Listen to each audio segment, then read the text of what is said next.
আজরাইল আলাইহিস সালাম জান কবজ করার সময় 500 ফেরেশতা পাঠান। জান্নাতি যদি হয় তবু জান্নাতি 500 ফেরেশতায় চাপ দিয়া ধরেন, জাহান্নামী হইলে 500 ফেরেশতা চাপ দিয়া ধরে। এমন কোন মানুষ নাই জান কবজ করার সময় যেই যন্ত্রণা এটা বুক করবে না। প্রত্যেকটা মানুষের জন্য এটা নির্ধারণ করা আছে। 500 ফেরেশতায় যখন চাপ দিয়া ধরে, যার জান কবজ হয় সে শুধু জানে মরার যে যন্ত্রণা। হাদিসের মধ্যে আছে মৃত্যুর যন্ত্রণা মানুষ যদি জানতো বাড়ি ঘর ছেড়ে দিয়া জঙ্গলবাসী হয়ে যেত। 500 ফেরেশতায় চাপ দেয়। মুমূর্ষ ব্যক্তি বলতে থাকে, তোমরা কারা গো? আমার বাড়িঘর সহায় সম্পত্তি সব লয়ে যাও, তবু আমার চাপটা একটু কমায়া দাও। ফেরেশতারা বাড়িঘরের লোভে কি চাপ ছাড়বো? বড় ছেলে আয়া কয়, আব্বা আমি আপনার ডাক্তার হুত, আমারে চিনছো? সখরাত কিন্তু আরম্ভ হয়ে গেছে তার। আমারে চিনছো? আমি তোমার বড় হুত। বাপে জবাব দে, হুতরে তুমি ডাক্তার হয়েছে, এটা তোমার লাভ হয়েছে, আমার কি হইল? ফারো যদি চাপটা একটু কমায় দাও। ডাক্তারের যত মেডিসিনের নাম জানে সব নামও যদি তসবির মতো ভরে কামইব। ইঞ্জিনিয়ার ভূত আইছে, আব্বা আমি আপনার ইঞ্জিনিয়ার ভূত। বাবা তোমারে ইঞ্জিনিয়ার বানাইলাম, এটা তোমার কাম হইল, আমার কোন কামে লাগলো? কিছুক্ষণ পরেই মেসাব পোতায়া হাজির। বড় দুজনকে বলেন, ভাইজান আপনারা সাইটে গিয়া বসেন, আমি কুরআনুল কারীম তিলাওয়াত করব। কোরআন শরীফ পড়লে কি হইব? আল্লাহর পয়গম্বর হাদিসের মধ্যে বলেছেন, মুমূর্ষ ব্যক্তির পাশে যদি সূরা ইয়াসিন তিলাওয়াত করা হয়, সূরাতুল ইয়াসিন যদি কেউ তিলাওয়াত করেন, আল্লাহ রাব্বুল আলামিন তার মৃত্যুর যন্ত্রণা হালকা করে দেন। এটা ডাক্তার জানে, ইঞ্জিনিয়ার জানে। যেই মাত্র পড়া শুরু হয়ে যায়, বিসমিল্লাহির রহমানির রহিম, ইয়াসিন ওয়াল কুরআনিল হাকীম। এমনি আল্লাহ পাক রব্বুল আলামিন ফেরেশতাদেরকে ডাক দিয়া বলেন, ফেরেশতারা তোমাদের কানে কি আমার কালামের তিলাওয়াতের আওয়াজ পৌঁছে নাই? এই মুহূর্তে যদি চাপ কমায় না দাও তাহলে আমার কালামের ইজ্জত রক্ষা হবে না। ফেরেশতারা চাপ ছেড়ে দেয়। আল্লাহর কালামের তিলাওয়াত শোনার বরকতে চাপ কমে গেল, মৃত্যুর যন্ত্রণাটা কমে যায়। আর মৃত্যুর যন্ত্রণা যখন কম দেওয়া হয়, জান বের হওয়ার সুরতটা কি জানেননি? বেলুনের মুখ খুলে দিল, হাওয়া যেমন বের হয়ে গেল। বেলুনের মুখটা খুলে দিলে যেইভাবে ফুস করে বাতাস বের হয়ে যায়, এইভাবেই খুব আসানের সাথে রূহ বের হয়ে যায়। আর যাদেরকে কষ্ট দিয়ে জান বের করা হয়, উদাহরণ দিয়ে বোঝানো হয়েছে, তুলার একটা বস্তার ভিতরে চতুর্দিকে কাটা লাগানো এই রকম একটা ডাল বা রুহার রড যদি তুলা বস্তার ভিতরে ঢুকায় দেওয়া হয়, এই তুলার বস্তারে যদি আবার পানিতে চুবানো ভিজায় দেওয়া হয়, এই লোহার রডটা বের করতে যেই রকম কষ্ট হবে, চতুর্দিকে আবার কাটা কাটা লোহাটা, এটা বের করলে তুলা নিয়ে ছিঁড়ে যেইভাবে আসে, এর চেয়ে বেশি কষ্ট দিয়া জান বের করা হয়। একজন মানুষ নামাজ পড়বে সহি শুদ্ধ যেন হয়। কোন ঘরে যদি 5 ভাই থাকে, 1 ভাইয়ে শিখলেই চলবে না, সবার জন্যই জরুরি। ওযু কেমনে করা লাগে, কি কারণে ওযু ভাঙ্গে, এই মাসালাগুলো একজনে জানলে চলবো না, সবার নিজে নিজে জানতে হবে। এই হবতপুর সহ আশপাশের 2-4-5 গ্রামের মধ্যে যদি একজন বড় মুফতি থাকেন তাহলে এই সবার সমস্যা সমাধান করা সম্ভব। কারণ কোনো মানুষ ঝগড়া লাগিয়া প্রত্যেক দিন বউ তালাক দেয় না, বউ সারব প্রত্যেক দিন, জীবনে হতবার, জীবনে যদি হতবার এই কাম কুকাম করিয়েই হলায় মুফতি সাহেব গিয়ে সমাধান করে দিবে। মা বাবার রেখে যাওয়া সম্পদ বন্টন করণ লাগবো, মিরাস বন্টন হবে, ফরায়েজি মাসালাগুলো মুফতি সাহেব দিবেন, জীবনে হতবার। আর যদি ওজুর মাসালাও হুজুরে দেন না, প্রত্যেক ঘরে ঘরে মুফতি লাগবে। আল্লাহ বিধান করে দিয়েছেন তোমাদের মধ্য থেকে কিছু সংখ্যক মানুষ আলেম হয়ে যাও, মুফতি হয়ে যাও। সবার ঘরে ঘরে আলেম হওয়া জরুরি না, কিন্তু জরুরি কোনটা? এই হবতপুর শিক্ষা দেওয়া হইতেছে যেটা আমরা অনেক সময় ধারণা করি যে আমার সন্তান আছে 5 জন, এর মধ্যে আল্লাহর রাস্তায় দেন 1 জন, মাদ্রাসার যারা দেই মনে করি আল্লাহর রাস্তার দেম দিমুই 1 জন, আর বাকি 4 জন দিতেই তো শয়তানের রাস্তা। আমার কথাটা যদি আপনারা বুঝে থাকেন তাহলে বলেন, এই 5 জন ছেলে মেয়ের মধ্যে মাদ্রাসায় প্রথমে মাদ্রাসায় দিব কয়জন? কথাটা আমি বুঝাইতেই পারি না আপনাদের। কয়জন? 500 জন। কথা বুঝে আসতেছে? ওযু, গোসল, নামাজ, রোজা, কোরআন তেলাওয়াত এগুলো যদি আপনাদের মা বাবা আপনাদেরকে শিখাইতো প্রথমে, তাহলে মসজিদও গিয়া নিজের আর এখন অসহায় মনে হইতো না। মুসলমান না মানে, মুসলমান মানে প্রাথমিক জীবনে নামাজ পড়ুক আর না পড়ুক, রক্ত যখন ঠান্ডা হয় আর শরীরের বাপ যখন কমিয়ে তখন যায় নামাজের কথা এমনি মনে হয়। ঠিক না বেঠি? হয়তো ওয়াজে আগ জীবনে ধরে না, শেষ জীবনে ওয়াজ লাগে না, এমনি টুফি খুঁজে। ঠিক না বেঠি?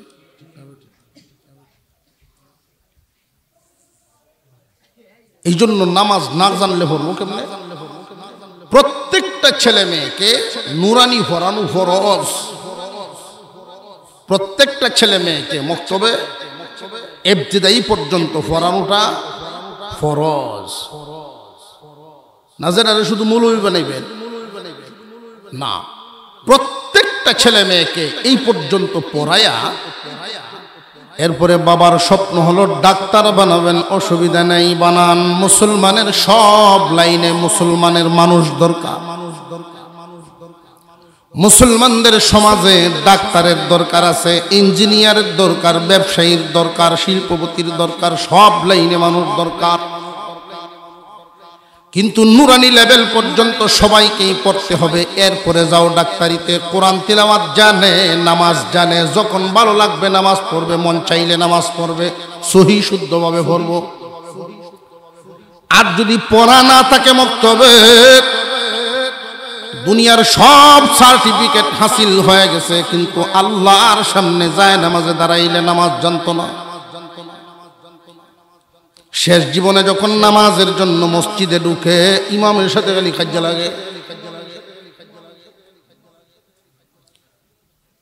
ইমাম সাহেব যদি একটু ভুল ধরেন যে সেজদাটা এমনি হইছে না, ঠিক করে দেন, তখন তার গায়ে লাগে, আঘাত লাগে যে আমি এত বড় একজন ডাক্তার, আমারে ভুল ধরে। হয়নি না? হয় না? এমন ছেলে হোক আর মেয়ে হোক, প্রত্যেককেই যদি এই প্রাথমিক শিক্ষাটা দিতে পারেন, আপনারও লাভ, বাচ্চারও লাভ। আর যদি এই শিক্ষা না দেন, শুনে রাখেন, আপনারও ক্ষতি, বাচ্চারও ক্ষতি। কেমন ক্ষতি? 40 দিনের জামাতে 1 চিল্লার জন্য একটা জামাত পাঠাইছি এক জায়গায়। বুড়া বুড়া মানুষগুলো অন্তত 4টা সূরা যেন ঠিক করে আসতে পারে, কারণ নামাজ সহি শুদ্ধ হয়ে কবুল হওয়ার জন্য, নামাজ কবুল হওয়ার জন্য সহি শুদ্ধ তেলাওয়াত জরুরি। নামাজ ভঙ্গের যত কারণ এর মধ্যে এক নাম্বার কারণেই নামাজে অশুদ্ধ তেলাওয়াত করা। নামাজ ভঙ্গের যত কারণ এক নাম্বার কারণ অশুদ্ধ তেলাওয়াত। এমন তেলাওয়াত করছে অর্থ ভুলে গেছে। আলহামদুলিল্লাহি রাব্বিল আলামিন, সমস্ত প্রশংসা আল্লাহ রাব্বুল আলামিনের জন্য। আলহামদু হা উচ্চারণ হয়েছে, কিন্তু এই জায়গায় আলহামদু না কইয়া যদি কেউ কয় আলহামদু, সব ঠিক আছে, খালি একটা জায়গা বলেছে হামদু আর হামদু, বেশ কম বেশি হয়েছে। হা আর হা দুই হরফে শুধু বেশ কম আছে। অর্থ দ্বারায় সকল সিরাভারা কাপড় আল্লাহর জন্য। আলহামদু যদি বলেন সকল প্রশংসা আল্লাহর জন্য, আর আলহামদু সিরাবিরা যা কাপড় আছে সব আল্লাহর জন্য। এখন বুঝে আসছে না? একজন সন্তানকে যদি মাদ্রাসায় পড়াইতে পারেন প্রাথমিক লেভেল পর্যন্ত, একজন মানুষ 25 বছর পর্যন্ত পড়াশোনা করতে পারে। 3 বছর যদি মক্তবে পড়ান, তার পড়ার জীবন শেষ হয়ে যাবে না। 100 ছেলে মেয়ে, 100 সন্তান ছেলে মেয়েকে আপনি স্কুলে দিলেন, 100 সন্তানকে স্কুলে দিলেন। এই স্কুলে কি আখিরাতের কোন শিক্ষা আছে না? সব দুনিয়ার শিক্ষা। আওয়াজ দেন, আওয়াজ দেন। দুনিয়ার শিক্ষা, দুনিয়া কেমনে কামাইব, দুনিয়া কেমনে হাসিল হবে, এই দুনিয়ায় থাকবে যতদিন কিভাবে দুনিয়াদারি করবে, এই শিক্ষা সেখানে দেওয়া হয়। কিন্তু আখিরাতের শিক্ষা দেওয়া হয় মাদ্রাসায়। এই দুই জায়গার ব্যবধানটা খুব ভালো করে মনে রাখবেন। আখিরাত শিক্ষা দেওয়া হয় আখিরাত শিক্ষার জন্য। মাদ্রাসায় যে ভর্তি করলেন একটা বাচ্চাকে, 3 বছর পড়লে কি তার শিক্ষা জীবন শেষ নাকি রইল? 100 সন্তানকে মাদ্রাসায় না পড়ায় এই হবরপুরের 100 ছাত্র ছাত্রী মাদ্রাসায় না দিয়া সরাসরি দিলেন প্রাইমারিতে। এই 100 ছেলে মেয়ে ক্লাস 8 পর্যন্ত গিয়া 100ই থাকবো না কিছু হইল জর্ব, কিছু হইল ধরলেন 20 জনেই কমে গেল, 8-এ গিয়া 80 তাইল। এই 8 পর্যন্ত যাওয়ার পর থেকে নিয়ে মেট্রিক পর্যন্ত, এর ভিতরেও দেখবেন মেট্রিকও গিয়া 100 যে ছিল 20 তো 8ই শেষ, মেট্রিকও গিয়া আরো 20 জন শেষ। ওদেরকে কিন্তু একসাথে আমরা দিয়েছিলাম দুনিয়া কামানোর জন্য, দুনিয়ার শিক্ষা হাসিল করার জন্য রওনা দিল 100। মেট্রিক পর্যন্ত গিয়া রইল কয়জন? 70, 30 বাতিল। মেট্রিক পাশ করলেই বাংলাদেশের সরকারি কোনো চাকরি মিলে, ভালো চাকরি মিলে। ডিগ্রি পর্যন্ত যাইতে যাইতে দেখবেন জড়তে জড়তে 10 জন যাইতে পারে ডিগ্রি পর্যন্ত, বাকি 90 জনই রাস্তায় আটকে যায়। ঠিক না বেটে? এই যে 10 জন গেল, 10 জনের কি সরকারি চাকরি হইব বললে আসানি? আপনারা ভাবে বোঝা যায় হইব, গরু আদে যাইব চাকরি। এই 10 জনের মধ্যে একজনের হইতে পারে, এমনে না 1 থেকে ওই পর্যন্ত বাপের পড়াইছে, যেই পরিমাণ পয়সা খরচ হইছে, আরো এতগুলি টাকা বাবার বড় ক্ষেতটা বেচছে একসাথে দেওয়ান লাগবো, তখন হইব। এছাড়া বাকি 99 জন ব্যর্থ হয়ে গেল, একজন সফল দুনিয়া কামায়। এখন এই 100 জন মাদ্রাসা না পড়িয়া শুধু স্কুলে পড়ার কারণে একমুখী শিক্ষা পাইল। একমুখী শিক্ষিত হওয়ার কারণে এখন দেখেন তার আখিরাত কামানোর হালতটা একটু দেখি। এই 100 জন একজনও কিন্তু মাদ্রাসার জীবনেও কোনো গার্জেনে দেয় নাই। এই 100 জনই যখন মসজিদে যাবে নামাজ পড়ার জন্য, যায় নামাজে দাঁড়াবে, জানবো কিছু? কোন জায়গাত কি করা লাগবে মাসামাসাইল জানতো না। তাহলে দুনিয়াও গেল আখিরাতও 99 কিন্তু দুনিয়া পাইছে না, একজনে মাত্র পাইছে টাকা পয়সা দিয়া। এই যে 99 জন একমুখী শিক্ষা হাসিল করার জন্য দেওয়ার কারণে তারা ইহকালও হারাইল, পরকালও হারাইল। আর যদি এই সন্তানগুলোকে নুরানি লেভেল পর্যন্ত শিক্ষা দিয়া, নুরানি পর্যন্ত শিক্ষা দিয়া তারপরে প্রাইমারিতে নিয়ে তৃতীয় ভর্তি করে দেন, অনেক স্কুল শিক্ষিত মানুষ বা মাদ্রাসা স্কুলের চাকরিজীবী যারা আছেন সরকারি লোক, তারা প্রশ্ন করতে পারেন, হুজুর আপনি কিন্তু প্রাইমারির বিরুদ্ধে ওয়াজ শুরু করছেন, আমরা বুঝে লাইছি। প্রাইমারি শিক্ষার বিরোধী আমরা নই, সরকারের বিরোধী আমরা নই।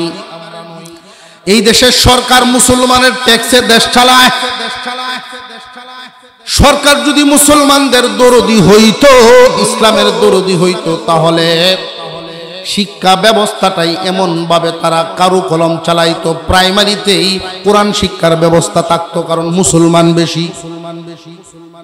ক্লাস 1 থেকে 5 পর্যন্ত পড়াশোনার সাথে সাথে কোরআন শিক্ষাও হয়ে যাইতো, এই আলাদা মাদ্রাসা লাগলো না। সরকার যেহেতু করে না, এই জন্য আমাদের নিজেদের পয়সা দিয়ে এই মাদ্রাসাগুলো করা লাগে। কেন? আমার সন্তানকে নামাজ শিখানোর জন্য, আমার সন্তানকে কোরআন শিখানোর জন্য।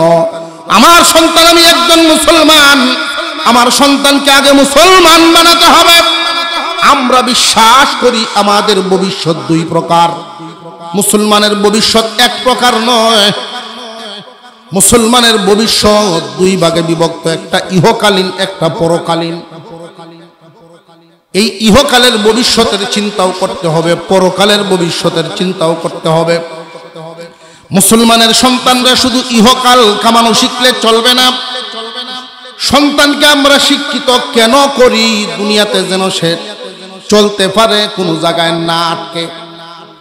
ব্যবসা যদি করে শিক্ষার দরকার, এজন্য তারে পড়াই, হিসাব নিকাশ ঠিক রাখার জন্য। গৃহস্থীও যদি একজন মানুষ শিক্ষিত হয়ে গৃহস্থীটা করে, সেও অন্তত মেডিসিন আনলে, ওষুধ আনলে, সার আনলে প্যাকেটের গায়ে কি লেখা এটা দেখতে তো পারবো। একজন মানুষ শিক্ষিত হয় দুনিয়া কামানোর জন্য, মাদ্রাসায় পড়ে পরকাল কামানো শিকার জন্য। মুসলমানের ভবিষ্যৎ যেহেতু 2 প্রকার, ইহকাল এবং পরকাল, এই জন্য আমার আপনার সন্তানকে একমুখী শিক্ষা দিলে চলবে না, দ্বিমুখী শিক্ষা দেওয়া লাগবে। ইহকালও পড়াইতে হবে, পরকালও পড়াইতে হবে।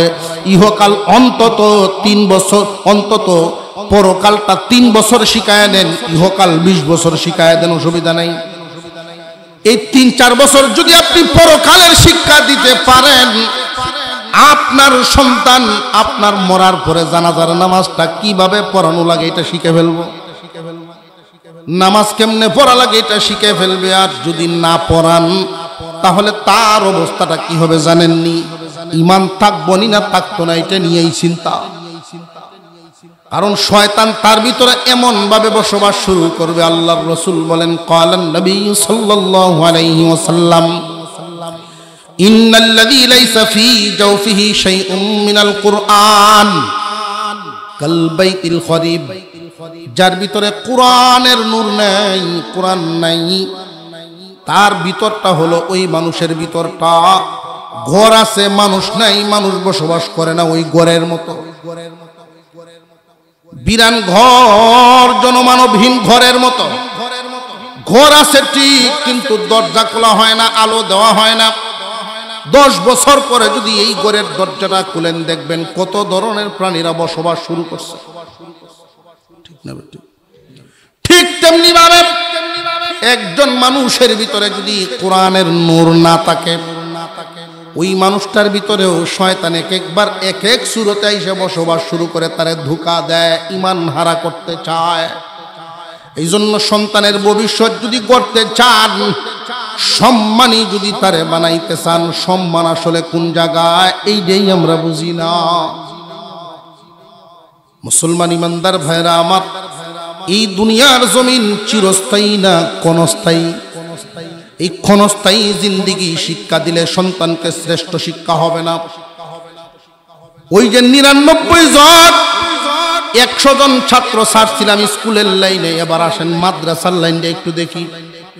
100 ছাত্র ছাত্রী মিলাই আমরা মাদ্রাসার লাইনে ছাড়ি, এখন দেখি এটার ফলাফল কি হয়। 100 ছাড়লাম, ক্লাস 5 পর্যন্ত পরীক্ষা দিল 80 জনে, বাকি 20 জন জ্বরে গেল। এই 20 জন যে জ্বরছে একবারে বাদ না ওযু গোসল হইলেও শিখছে, কিছু হইলেও। আর প্রাইমারি পর্যন্ত যদি 80 জন শিখিয়া থাকে তাহলে তার লাভটা হইল। প্রাইমারি পর্যন্ত যারা এখানে পড়ে এদেরকে পরীক্ষা করে দেখে লাইবেন, কোনো একটা কাগজ তার হাতে দিয়ে দেখবেন যে বই পুস্টারটা পড়ে আমারে শোনাও, পড়ে ঠিকই শোনাইতে পারবো। তুমি আমারে অঙ্ক ইংরেজি সামান্য কিছু পড়ে শোনাও, যোগ বিয়োগ পূরণ ভাগ হিসাব নিকাশটা করে শোনাও, এইটাও পড়তে পারবো। তাহলে লস হইল না, দুনিয়ার দিক থেকে লস না কিছু হইল আছে। আর আখিরাতের শিক্ষা আপনি যদি এই মুহূর্তে প্রাইমারি পর্যন্ত পড়া বাচ্চাটার নিয়ে কোনো গুরুস্থানের পাশে যান, কবরের কাছে দাঁড়ায় কি পড়া লাগবে এটা সে শিখে ফেলছে, জানাজা কেমনে পড়ানো লাগবে শিখে ফেলছে। এই 80 জন সফল, এখান থেকে আর সামনে যাইতে পারে নাই, আরো 20 জন জড়ে গেছে। দুনিয়ার কোনো চাকরি পাইল না ঠিক আছে, কিন্তু মসজিদে গিয়া অসহায় হবে না, ইমাম না থাকলে নামাজটাও পড়ায় দিতাম।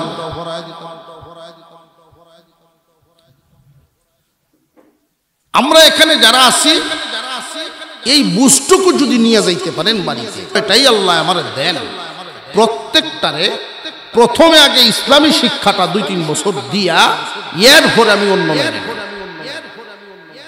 আর নইলে এই যে ওয়াজ শুরু করছি আমরা, আমার ওয়াজের বয়স 14 বছর, জুতা ছুরি বন্ধ হয় না। দিন যত যায় সুদ খালি বাড়ে। চিন্তা করে দেখলাম যে আল্লাহর রাসূল যে বলছেন, যার মধ্যে কোরআনের শিক্ষা নাই তার ঘরটা বিরান ঘরের মতো, তার অন্তরটা। সাময়িক সময়ে বয়ান শুনে মানুষ মনটা একটু নরম হয়, কিন্তু উঠে গিয়াই যেই সেই যেই।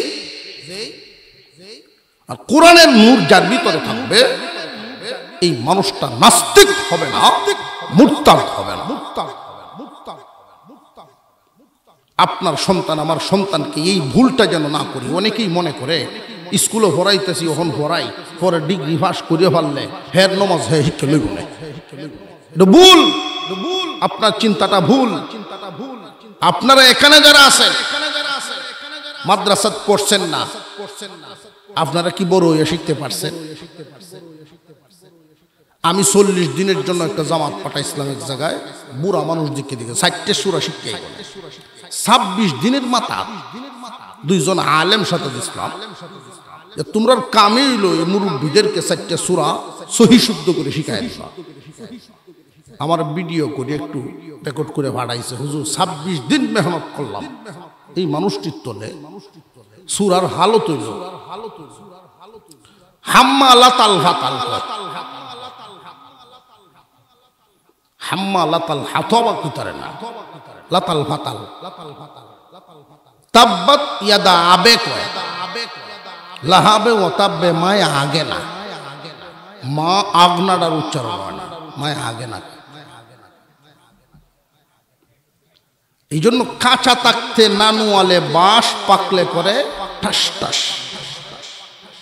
এখন যতই চেষ্টা করেন এই আরবি হরফগুলো আর জায়গা লইতো না।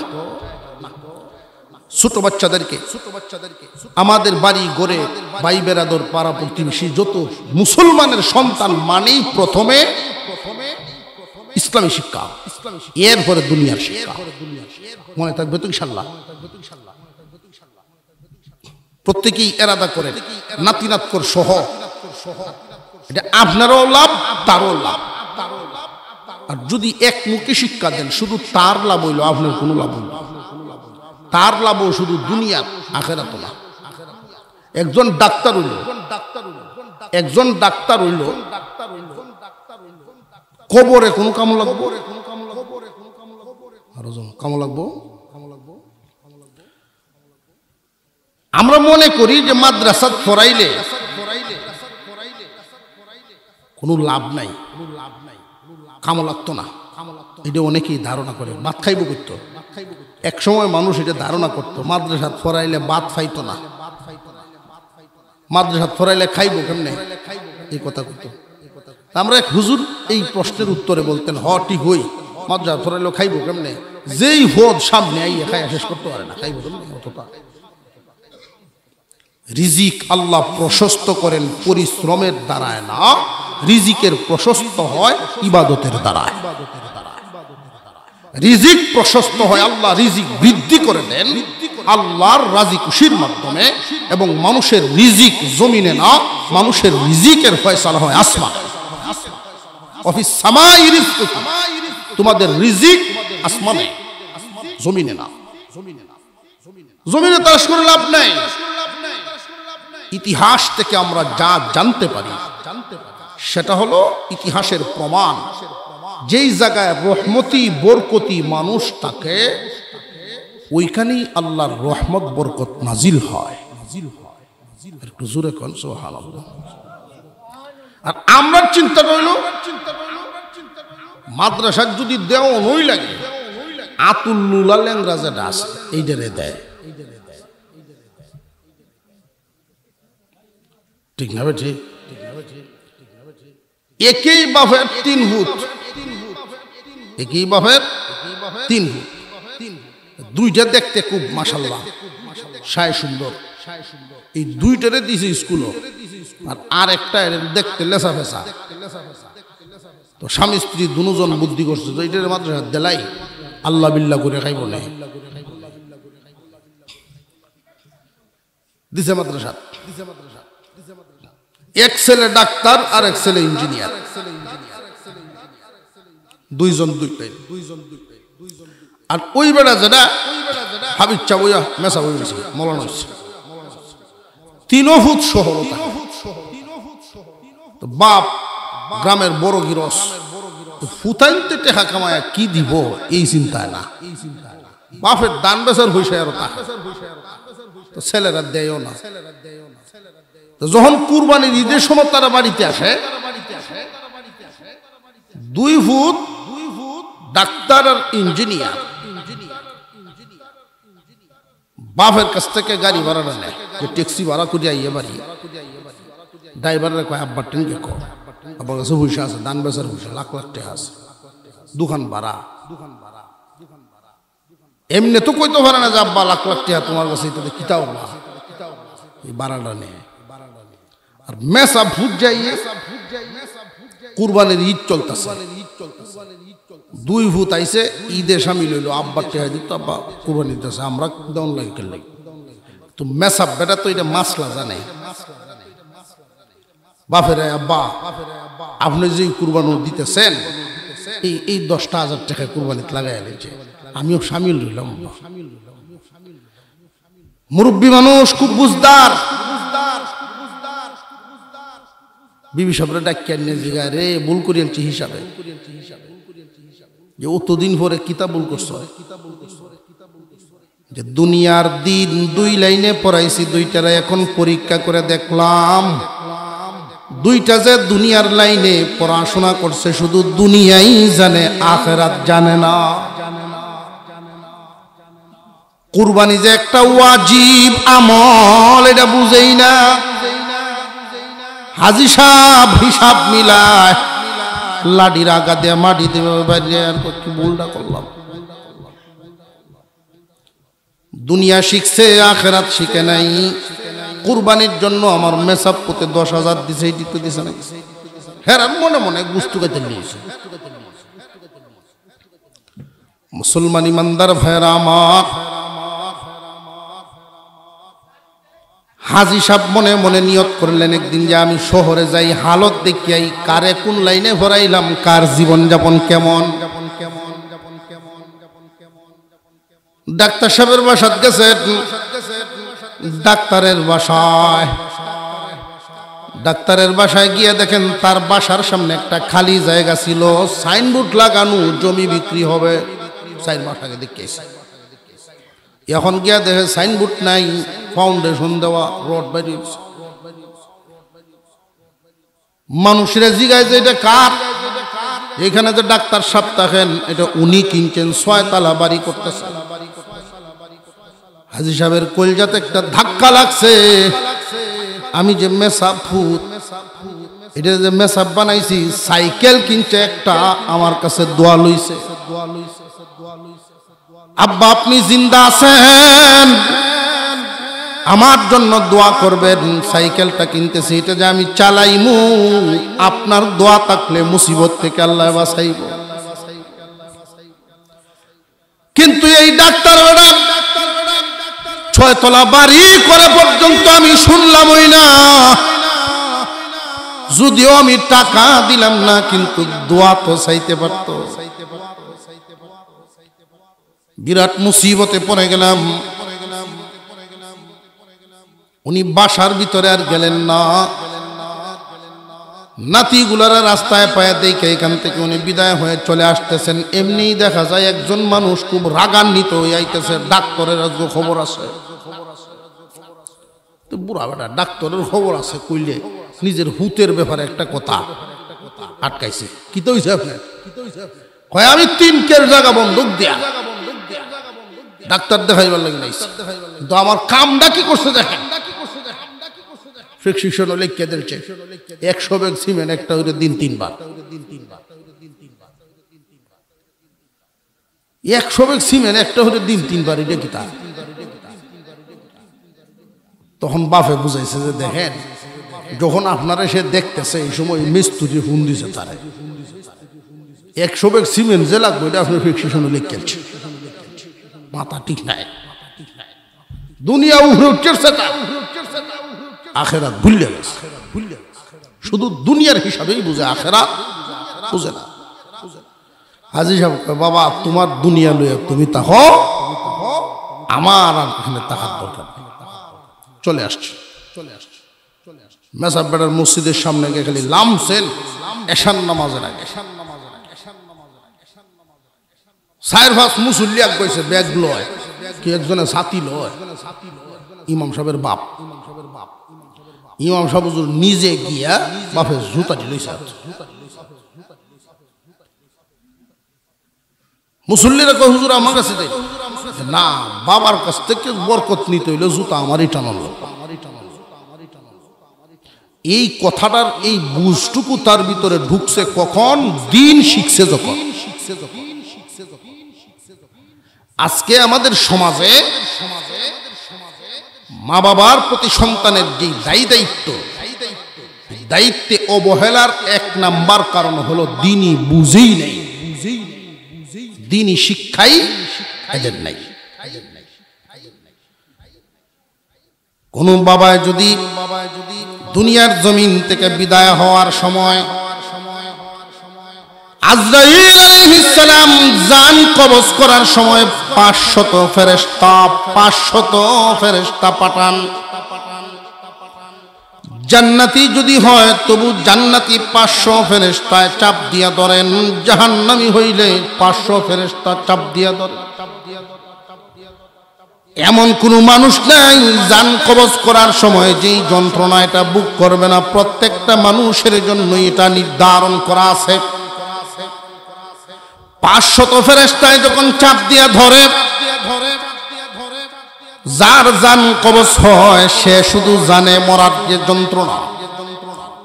হাদিসের মধ্যে আসছে মৃত্যুর যন্ত্রণা মানুষ যদি জানতো বাড়ি ঘর ছেড়ে দিয়া জঙ্গলবাসী হয়ে যেত। 500 ফেরেশতায় চাপ দেন। মুমূর্ষ ব্যক্তি বলতে থাকে তোমরা কারা গো?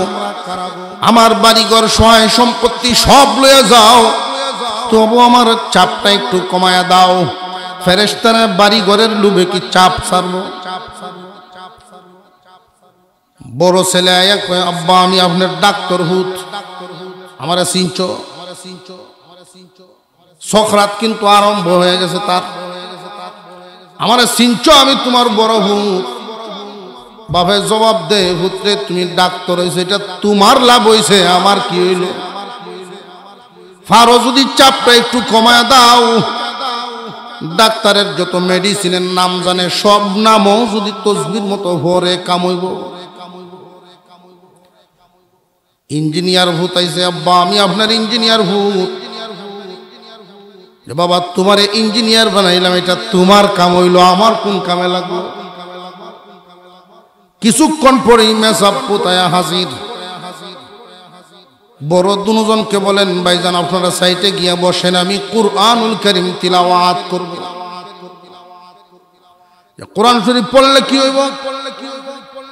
আল্লাহর পয়গম্বর হাদিসের মধ্যে বলেছেন, মুমূর্ষ ব্যক্তির পাশে যদি সূরা ইয়াসিন তিলাওয়াত করা হয়, সূরাতুল ইয়াসিন যদি কেউ তিলাওয়াত করেন, আল্লাহ রাব্বুল আলামিন তার মৃত্যুর যন্ত্রণা হালকা করে দেন। এটা ডাক্তার জানে, ইঞ্জিনিয়ার জানে। যেই মাত্র পড়া শুরু হয়ে যায়, বিসমিল্লাহির রহমানির রহিম, ইয়াসিন ওয়াল কুরআনিল হাকীম। এমনি আল্লাহ পাক রব্বুল আলামিন ফেরেশতাদেরকে ডাক দিয়া বলেন, ফেরেশতারা তোমাদের কানে কি আমার কালামের তিলাওয়াতের আওয়াজ পৌঁছে নাই? এই মুহূর্তে যদি চাপ কমায় না দাও, তাহলে আমার কালামের ইজ্জত রক্ষা হবে না। ফেরেশতারা চাপ ছেড়ে দেয়, আল্লাহর কালামের তিলাওয়াত শোনার বরকতে চাপ কমে গেল, মৃত্যুর যন্ত্রণাটা কমে যায়। আর মৃত্যুর যন্ত্রণা যখন কম দেওয়া হয়, জান বের হওয়ার সুরতটা কি জানেননি?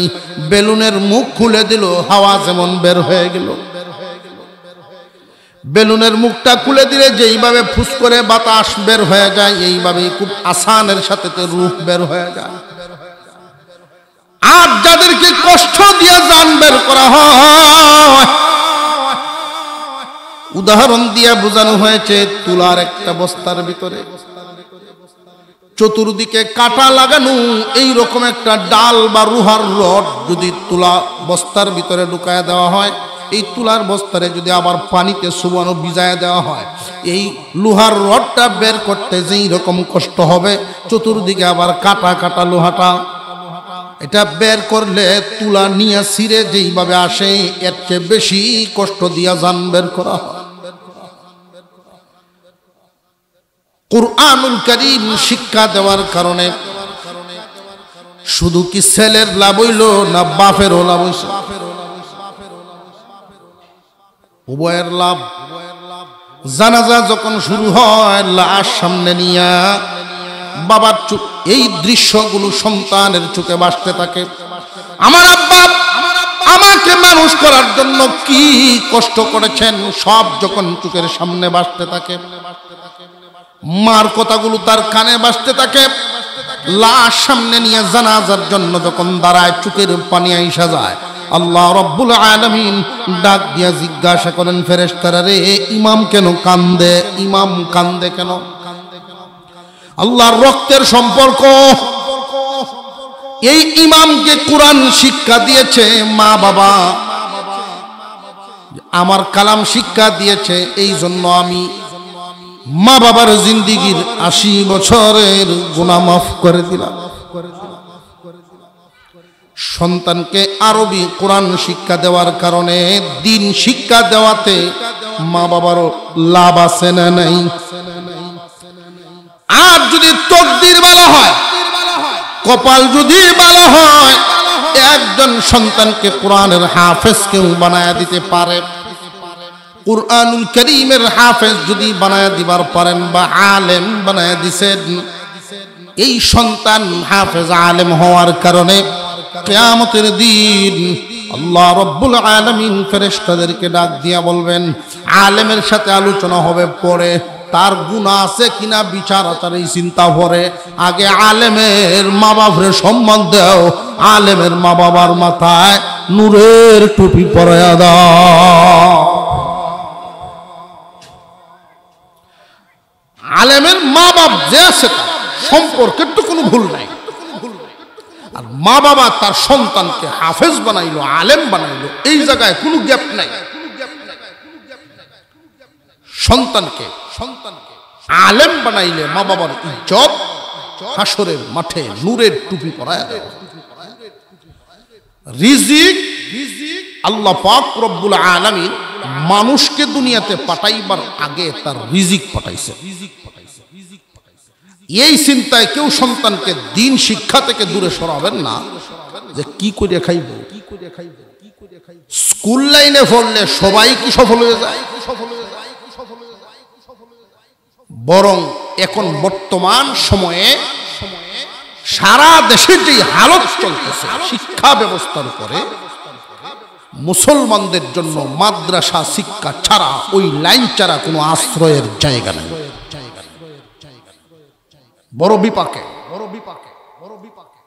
বড় বড় অফিসারদের সন্তানদেরকে এই মুখী করা হচ্ছে। এখন নজর দিয়ে দেখেন, বড় বড় অফিসার তারা হিসাব মিলায় দেখছে বাংলাদেশের যত বৃদ্ধাশ্রম, এই বৃদ্ধাশ্রমগুলোর রিপোর্ট আমি নিজে নিচ্ছি। কোন আলেম হাফেজের মা বাপ সেখানে পাওয়া গেল না।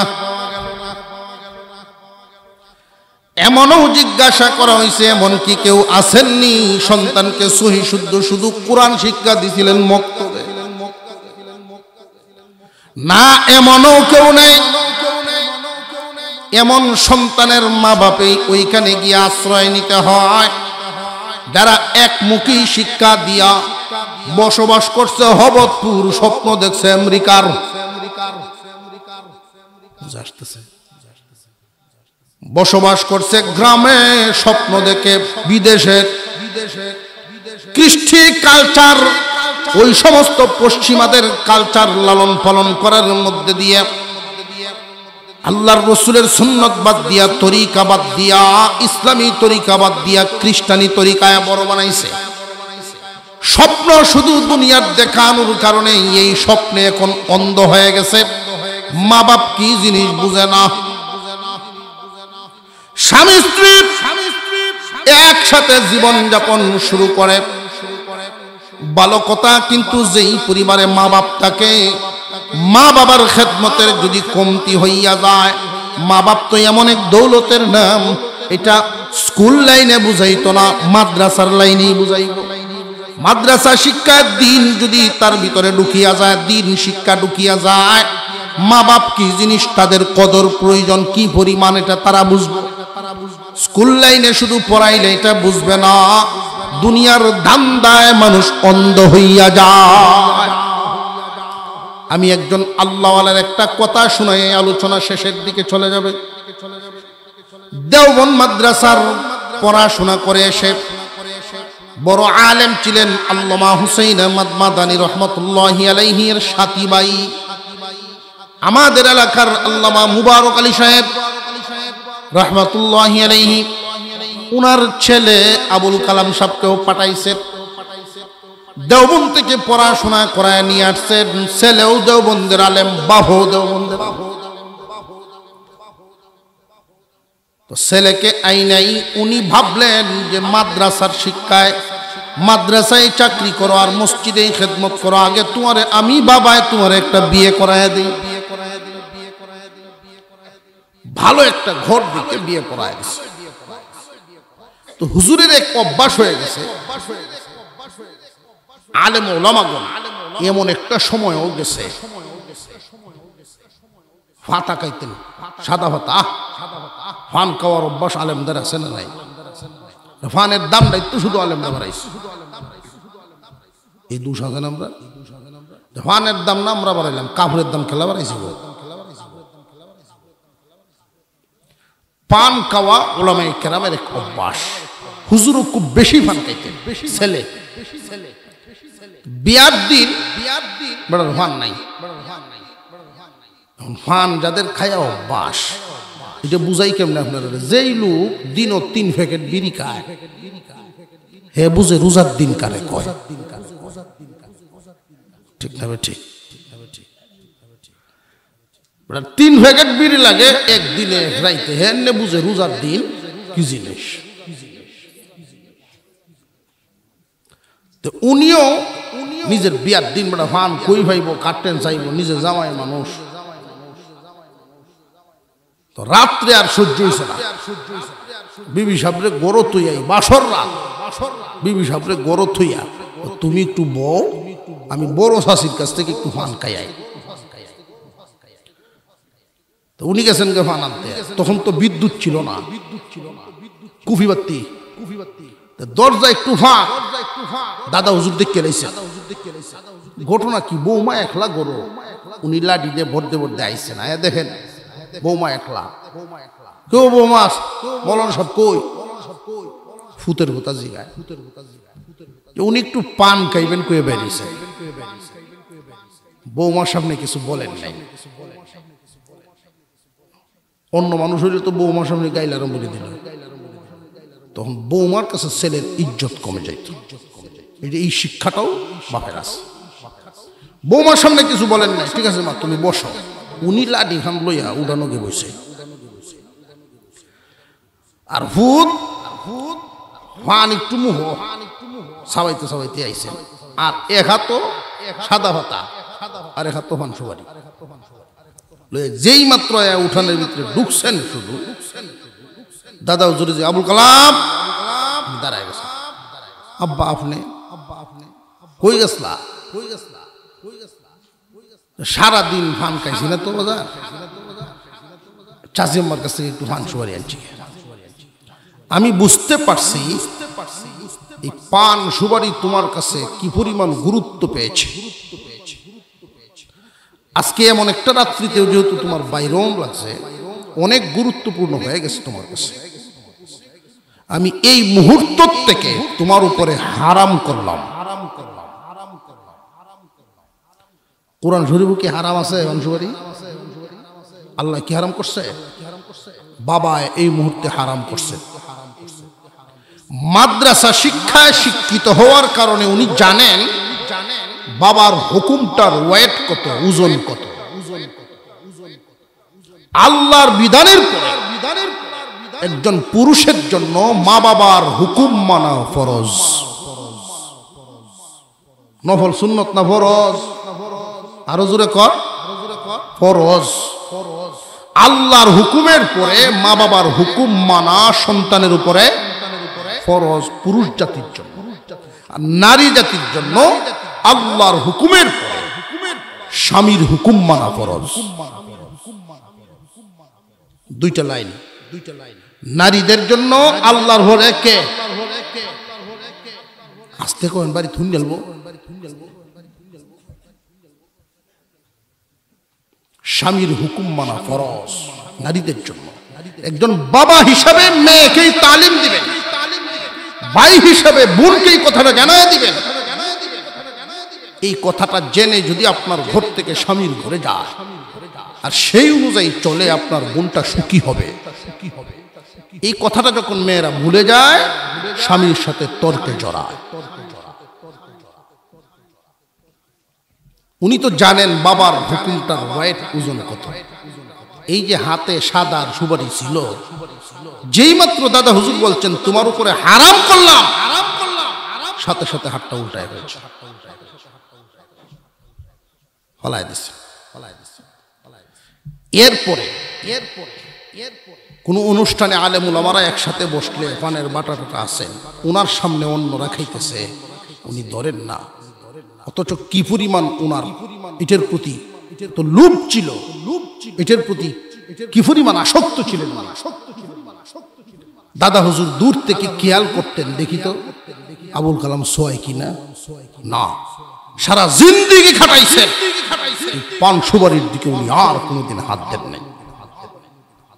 তো দাদা হুজুর দূর থেকে চোখের পানি ছেড়ে দিতেন।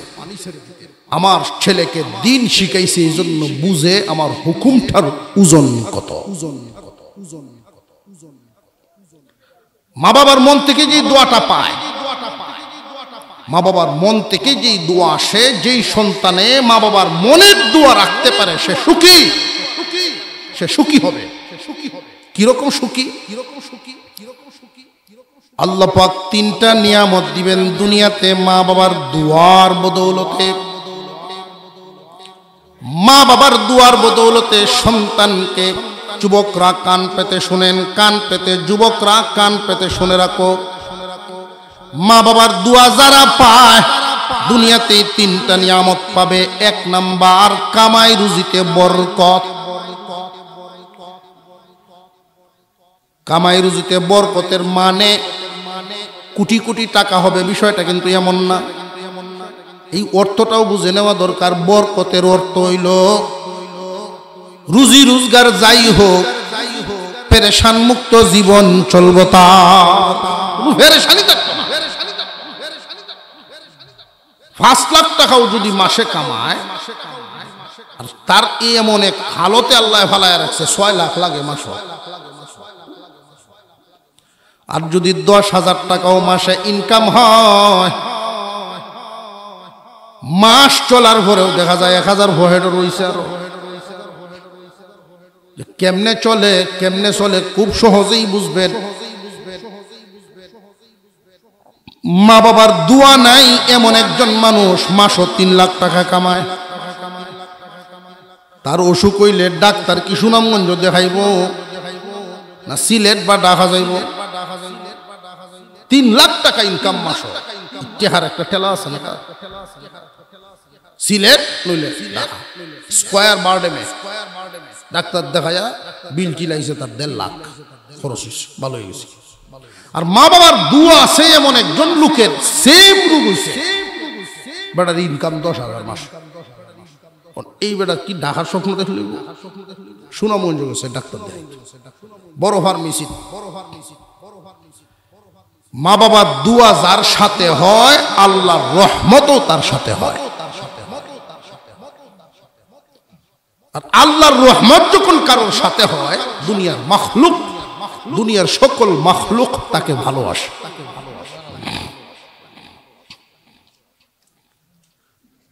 এমনি ফার্মেসি মনে কয় তোমারও এই অসুখ হয়েছে, এত বড় সমস্যাটা, তবে তোমার ভাগ্যটা বালা,